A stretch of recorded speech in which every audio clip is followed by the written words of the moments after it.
नमस्कार जी। कहानियाँ यादों की में आपका स्वागत है। प्रस्तुत है मेरी आज की कहानी, अगर खुद खुश तो दुनिया सुखी। यह उन दिनों की बात है जब नीता की नई नई शादी हुई थी। वह मायके से बहुत सी सीख और बहुत से संस्कार अपने साथ लेकर ही ससुराल आई थी। परंतु उसे लगता था ससुराल में उसे हर दिन अपने संस्कारों की परीक्षा देनी पड़ रही है। वह सुबह सवेरे उठकर घर के कामों में लग जाती थी। उसके संयुक्त परिवार में 8 लोग थे, जिनमें दादी सास, सासू माँ, ससुर जी के अलावा 2 ननद और 1 देवर भी था। पढ़ाई खत्म होते ही विनय जैसा सरकारी नौकरी वाला दामाद मिलने की खुशी में नीता के माता पिता ने यह भी ना सोचा कि नीता आगे और पढ़ाई करना चाहती है। उसका अपना एक सपना है कि वह खुद पहले नौकरी करे, लेकिन नीता के पिता का ख्याल था कि सपने तो अपने ससुराल में जाकर भी पूरे किए जा सकते हैं। परंतु ऐसा हुआ नहीं। ससुराल में उसके लिए पढ़ने का माहौल ही नहीं था। सासू माँ का तो ख्याल था कि सिर्फ घर का ही तो काम है, वो तो बेटियां और बहुरानी मिलकर पूरा कर ही सकते हैं। अब कब सुबह होती थी और कब रात, पूरा दिन घर का काम। दादी माँ के लिए अलग तरह का खाना बनेगा, सासू माँ के लिए अलग, पतिदेव की अलग ही फरमाइश होती थी और देवर जी की अलग। घर में सुबह उठने के साथ झाड़ू पोछा, कपड़े, खाना बनाना, इसके अतिरिक्त और भी कुछ काम जो केवल उसके कमरे से ही संबंधित होते थे, वह भी तो उसे ही करने होते थे।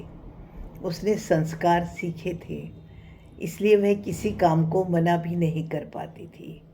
अब क्योंकि वह सारा काम कर ही लेती थी, इसलिए नंदों ने भी धीरे धीरे सारा काम नीता पर ही छोड़ना शुरू कर दिया था।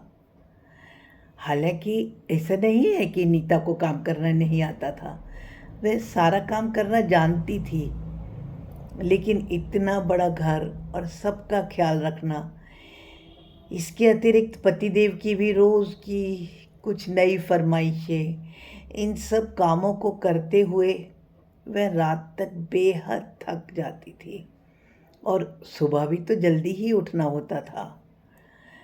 वह सबका काम करने में तो रात तक सफल हो जाती थी, लेकिन अपने शरीर और अपने आराम का,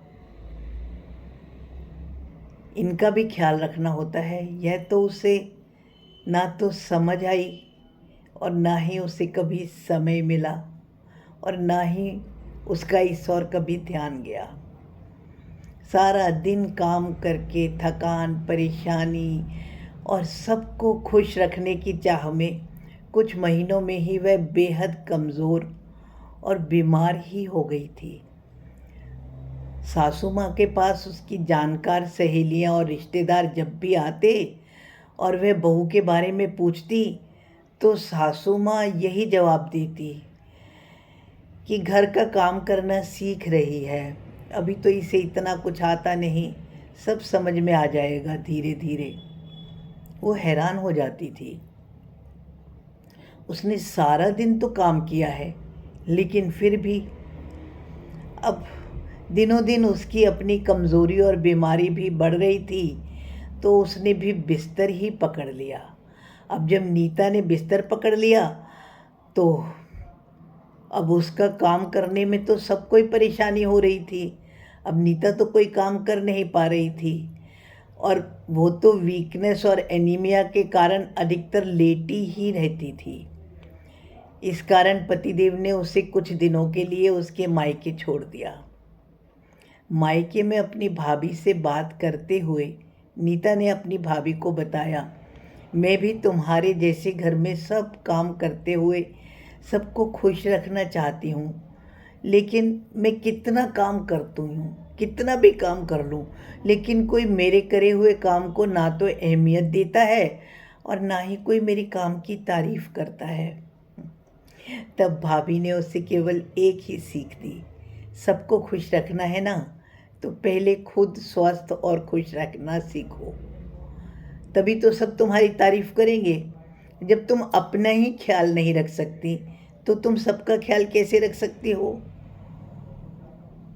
शायद उसे भाभी की बातों से कुछ समझ आया या नहीं।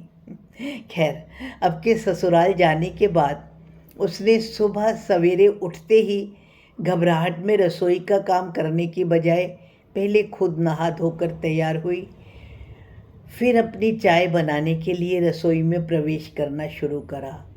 तो उसने पाया कि काम उसके बिना भी रसोई में सुचारू रूप से चल रहे थे। चाय समय पर बन गई थी, एक ननद सब्जी भी काट चुकी थी और जाने के बाद वो जो भी काम कर सकती थी उसने करना शुरू कर दिया। घर में झाड़ू पोछा एक बार लगाने के बाद यदि गंदा हो भी जाता था, तो वह अपना पूरा दिन झाड़ू पोछा में ही नहीं बिताती थी, अपितु एक बार अपना काम करके दोपहर को आराम करने के लिए अपने कमरे में आ जाती थी। ऐसे ही उसने शाम को भी काम करा। 7 बजे तक सब्जी छोंककर अपना और पति का खाना बनाकर अपने कमरे में ले गई। पहले वह सबके खाने तक का ही इंतज़ार करती रहती थी। इस कारण ना तो कभी पति के साथ खा पाई और ना ही कभी पति को समय से खिला पाई। अब क्योंकि समय से ही पति और वह खाना खा लेते थे, तो वह दोनों भी खुश ही रहते थे। भले ही रोटियां ठंडी खाने को मिलती थी, लेकिन अब दोनों साथ में तो खाना खाते थे।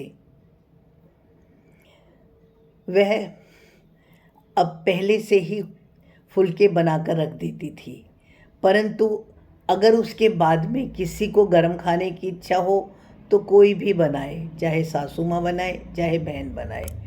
और अब तो वो अपने पति के साथ शाम को बाहर घूमने भी जाने लगी थी। काम अब भी पूरा दिन ही होता था, लेकिन अब वह अपने आराम का और अपना भी पूरा ख्याल रखती थी। अगर कभी ननद जी ने कह भी दिया कि घर गंदा हो रहा है, तो वह साफ जवाब दे देती थी, मैंने पोछा लगा दिया है। उसके बाद में जो भी गंदा कर रहा है, यह उसकी जिम्मेदारी है कि वह साफ करे। इसके आगे अगर मैं करूँगी तो मैं बीमार हो जाऊँगी, और मायके में मेरी भाभी बेचारी भी इतना काम तो नहीं कर पाएगी। उसके अपने व्यवहार को बदलते ही पूरे घर की दिनचर्या में भी खुद ब खुद बदलाव आ गया। अब वह खुद भी खुश, स्वस्थ और सलीके से रहने लगी थी, तो उसका मजाक बनाने की भी किसी की हिम्मत नहीं पड़ती थी। श्रोतागण, हैरानी पता है कब हुई? अभी कुछ समय पहले फिर सासू माँ की सहेलियाँ वैसे ही आई और उन्होंने पूछा कि बहू का मन घर में लग गया है क्या? सासू माँ ने जवाब दिया, हाँ, अब तो घर का भी सब काम सीख गई है। और नीता को यह बात अच्छी तरह से समझ आ गई थी, अगर खुद खुश तो दुनिया भी सुखी। इसलिए अपना ख्याल रखना आवश्यक है यदि आप घर में सबका ख्याल रखना चाहते हैं तो। कहीं ऐसा ना हो आप ही अपना ख्याल ना करें और सबको और मुसीबत में डाल दें। धन्यवाद जी। मेरी कहानी पसंद आने के बाद आपके मन में कोई भी विचार आए तो कमेंट्स द्वारा सूचित करें। नमस्कार।